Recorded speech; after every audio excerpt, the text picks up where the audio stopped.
To create basic setup parameters for your dimensions, click on the Annotate tab. And again, remember your Annotate has your text, dimensions, liters, etc.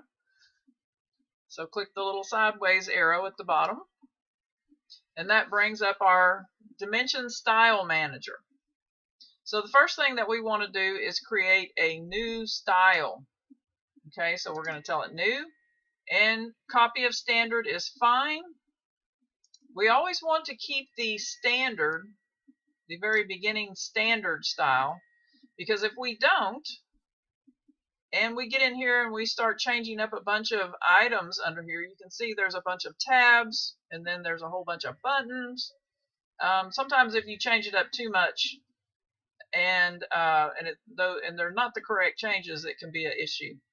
So I suggest that you keep the standard setting and just go with the copy of standard as your template. So let's go to the first tab at the top, which is lines. I don't know why AutoCAD always does this, but there's three things that always have to be changed to 1/8 inch, okay, or 0.125. And that is your extension beyond, which can be found right here. That should be 0.125. The next thing is your symbols and arrows. Under your arrow size, you will want to change that to 0.125. And your text, we want to change this to 0.125. We also want to go out here and find our Roman S that we have just created, okay, and make sure that says 0.125 in this box. Now we're not going to worry at this time with the text placement and alignment. We get to dive into that even deeper with our next assignment.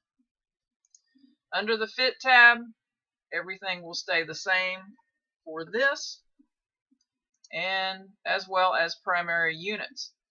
These items under these two, the fit and primary units, these will change for every drawing. But these items, 0.125 for extension beyond, 0.125 for arrow size, 0.125 for text size, that will always stay the same. The rest of it will be modified depending on what you're working on with your drawing. Now that you have that set, you have a good template set up.